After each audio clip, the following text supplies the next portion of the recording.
Балам, сөйлесіп жүрген адамың болса әкелсеңші, қартайғанда қызық көрейін да, деді Сәуле апа шайын сораптап отырған баласына қарап. Жасың болса 30-дан асты ғой, 40-қа дейін жүріп алмай тездетсеңші, менің қашанға дейін жүрер дейсің? Әкең болса ерте кетті, сенің тәй-тәй басқаныңды да көрмей. Ағаларың қаладан келгілері жоқ. Қаланың қыздарын алып ауылынан безгендей. Анасы сымпылдап сөйлеп орнынан тұрды. Кәрілік алып бара жатқан ештеңесі жоқ, бірақ соңғы уақытта үйлен деуі көбейді. Ауылда жүріп мал бағудан әрі аспаған мұны қыздар менсіне қоймас. Әрі қыстағы аяз бен жаздың ысысынан бет-аузы жарылып жүретін, бұған келіп жабыса қоятын жан жоқ сияқты. Өзі де сабылып іздеуге еш құмартпады. Той-домалақта кезіккен қыздар амандықтан соң сөйлесуден қашады. Біраздан бері бір ермек тапты. Оны да бір құрдасы айтқан. Әйтпесе кешкісін жатып алып, ютубтан кино көретін бұл ондай таныстық сайтының барын қайдан білсін? Сол таныстық сайтынан бір қызбен танысқан. Түрі сұлу болмаса да өзіне жар болуға лайық сияқты. Тамырын басып көрсе қайтер екен? Кетәрі болмаса, неге анасының қолын жылы суға салмасқа? Телефонын алып, WhatsApp-ын ашып, таныс нөмерге сөйлесе аламыз ба деп жазған. Қыз осында талап қойған. Осылай WhatsApp-ма жазып жіберіңіз, жұмыстан қолым босаған соң өзім хабарласамын деп. Таң жазсын, түс жазсын, міндетті түрде кешкі 11-ден соң хабарласатын. Оған мән беріп те жатпады. Қыз хабарласқан соң жаймен өз ойын жеткізді. Әуелде ар жақтан дыбыс болмай қалды. Сосын жаймен сыңғырлап: осылай да сөз салам екен, әдемі құшақ гүлмен саусағыма салатын сақинаңызды алып келіп ұсыныс білдірмедіңіз бе? Әлде мені ондайға лайық көрмейсіз бе, деді. Жазиражан, мен олай жасау үшін екеуміз кездесуіміз керек. Ал сен болсаң кездесуден қашасың. Ал айтшы, қашан кездесеміз? Менің ұсынысыма қарсы емес сияқтысың ғой. Келіссең ертеңі қалаға жетемін, деп жауап қатты Алмат. Қыздың қылықты сөзіне. Жақсы, онда жексенбі күні сағат 11-де қаладағы кездесу кафесіне күтемін. Гүліңізбен сақинаңызды ала келетін шығарсыз, деп сыңғырлады Жазирасы. Таңертеңгілік шайды анасына: апау, үйлен деп қоймаушы едіңіз, оның да уақыты болған сияқты, деді. Алдау, не дейді? Жақсы жаңалық қой. Әй, тұра тұр, сенің қызың бар ма еді өзі? Үйден шықпайтын үй күшіксің. Қызды қайдан таптың? Деп анасының даусы өзгеріп салды. Ту, апа, өзіңіз үйлен дейсіз, үйленем дейсің, үйленбейсіз дейсіз, сонда не істейін? Айтыңызшы, деп ақталды Алмат. Қарағым-ай, қайдан білейін? Сөйлесіп жүрген қызың жоқ сияқты. Кешкісін үйден шықпайсың. Телміргенің әнеуір пәле. Қызды қайдан тапты деп жатқаным ғой. Дұрыс адам ба өзі? Осы ауылдан болғаны жақсы. Таныс біліс болғанға не жетсін? Салтантайыма хабарласайын, ол да бір ауылда жігіт құрғандай көрші ауылға тайып тұрғаны.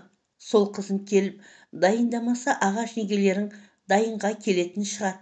Қашанға деп жатырсың? Бәріне хабарлайық. Ақ түйенің қарны жарылған күн болды ғой. Жақсы жаңалық естіп бір марқайып қалғаным. Кім болса да дені дұрыс адам болса болғаны. Осы үйдің түтінін түзу шығарып отырса, маған сол жарайды, деп анасы соңғы жағында бір кемсеңдеп алды.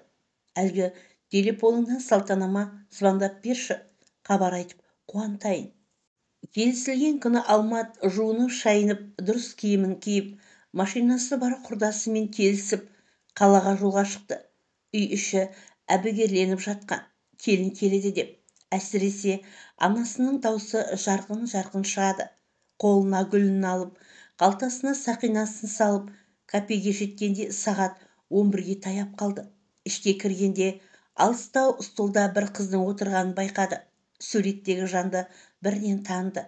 Қасына жақындап: Жазира, сенсің бе? Алматпын ғой, деп гүлін ұсынды. О, гүліңіз әдемі екен. Сақинам ше, деді Алматтың гүлін алып жатып. Көп сөзге жоқ Алмат мұндайды күтпей сасқалақтап қалды. Бірден қалтасындағы сақинасын да ұстата салды.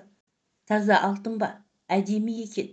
Киіп көрейінші, деді сақинаны қолына алып жатып. Сонымен өзіңіз жайлы барын айттыңыз, мен жайлы ештеңе сұрамайсыз ба? Сұрамасаңыз сұрамай-ақ қойыңыз. Менің ешкім жоқ, жетіммін. Ауылыңызға қашан жүреміз? Әуелі ас ішіп алайықшы, әйтпесе жолдан қарным ашып келді, деп даяшыны шақырды. Жазираны осыншама тез көнеді деп ойламаса да, шаруаның тезірек біткеніне қуанған Алмат, қалағаныңа тапсырыс бер, саған ұнаса болды, деді. Бұлар асықпай тамақтанып, кафеден шықса, жолдас баласы күтіп тұр екен. Көлікке отырып, ауыл қайдасың деп тартып отырды. Ауылға жеткенде кеш болып қалды. Үй жанына жетіп, көліктен түскенде шуылдасып бір топ жеңгелері жетті. Жазираның бетін жауып, қолтықтап ала жөнелді. Үйге кіргізіп, шымылдық артына өткізді. Бұл келгенше бәрін дайындап қойған сыңайлы. Ауылдың үлкендері де жиналыпты. Қаладан ағалары да жетіпті. Келіп, бауырларын құттықтап жатыр. Үндемей жүріп, бәріне қайдан үлгергенсің, жарайсың деп қалжыңдап қояды. Көрші ауылға тұрмысқа шыққан Салтанат деген жалғыз әпкесі бар еді. Неше күннен ерте келіп, бәрін дайындап, қапылып жүрген сол еді. Келе бауырын құшағына қысты. Апам бір демалатын болды-ау деп қояды.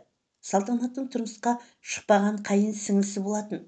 Басқа бір ауылда мектепте мұғалім болып жасайтын. Тойға ол да жетіпті. Құда бала, мұның не? Құдашаңды далада қалдырдың ғой, өзіңнен дәмеленіп жүрсем деп әзілдеп қояды. Өзі әзілге жақындау адам еді. Алмат үндемеді. Әпкесі болса, ерке қыз-ау, ондай ойың болса ерте айтпайсың ба? Өзім әкеліп кіргізіп кетер едім ғой, деп жағаласып жатыр. Қайда сұлу келіншегің? Көрелік те, көрімдігін берелік, іште беттеді. Алматтың ойында ештеңе жоқ. Достарымен дастархан басында отырған. Кешкілік болғансын, Виташарды ертеңге қалдырған. Қонақасы ретінде дастархан жайылған болатын. Бір мезетте түрі бұзылып, Салтанат әпкесі жетті. Қасында Құдаша қыз бар. Ымдап Алматты шақырды. Орнынан көтеріліп келе жатқан Алматтың қолынан жұлқып, жетектеп ала жөнелді. Үйдің тасасына келіп, қарағым, мына қызды танитын ба едің? Әкелгенің қыз емес, келіншек дейді ғой. Тіпті байы мен 4 баласы бар көрінеді, деді аптығып. Алмат ештеңе түсінер емес. Апасының өрт сөндірген түріне қарап тұрып қалды. Әй, саған айтып тұрмын. Меңіреу адамдай неғып тұрсың? Мынаны қайдан әкелдің деймін саған? Мына ерке қыз айтып тұр ғой, сол ауылдың келіншегі екен, беске танимын деп. Кімді әкелгенсің? Ойбай-ай, ойбай, апам естісе ауырып қалатын болды ғой. Адам деген әуелі бәрін сұрап алмай ма? Не істеп тұрсың енді? Бар шақырып кел анауыңды, деп бажылдады. Жеңеше, ақырын. Барлығы қарап тұр. Айқайға баспай, ақылмен шешкен дұрыс болар. Алмат, сен оңбай алдана жаздадың. Мына келіншек, мен жұмыс жасайтын ауылдың адамы. Күйеуімен 4 баласы бар. Басында 1-2 айға жоғалып кетіп жүреді. Сосын артынан өзі келетін. Сөйтсек, сен сияқты аңқау жігіттермен телефон арқылы танысып, тойдан соң сол үйдің бар жиғанын, алтындарын алып тайып тұрады екен. Тапқанымен қалада қыдырып, жұмсап, байлығы таусылған соң күйеуіне қайтып келеді екен. Күйеуі бір сормаңдай малдың соңында жүрген. Балаларын қыздың шешесі бағып отыр деп естігем. Қателесіп тұрмасам, мынау нақ соның өзі. Аманшылығында қай жерден әкелдің, сол жерге апарып таста. Артынан елге күлкі боларсың, деді Құдашасы. Қой, олай болу мүмкін емес. Маған жетімін, қалада кафеде жұмыс жасаймын деді ғой, деп ақталып жатыр Алмат. Өй, сен мыңқылдап не бітірер едің? Жүр, ерке қыз, өзіміз барып сөйлесейік. Рас болса, қазір-ақ көлік жалдап, қалаға айдап жіберемін, деп әпкесі үйге беттеді. Алмат не істерін білмей әпкесінің соңынан ілесті. Қалай болғаны? Осы уақытқа дейін айтқандары өтірік болғаны ма? Мүмкін емес. Өзіңнің де сенгіштігім-ай, ел-жұрт не дейді?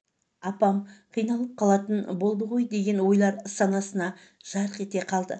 Ішке кірген жазирамен сөйлескенде ол еш нәрсені мойындамады.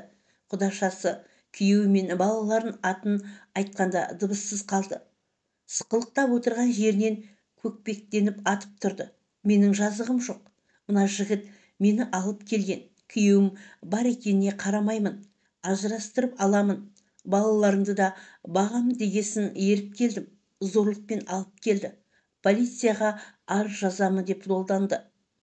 Сонымен не керек, айқай болды, шу болды. Елдің бәрі құлағын түрісіп бетін шымшыды. Анасы жүрегін ұстап отырып қалды. Жергілікті медбике келіп уколын салып қасында отырды.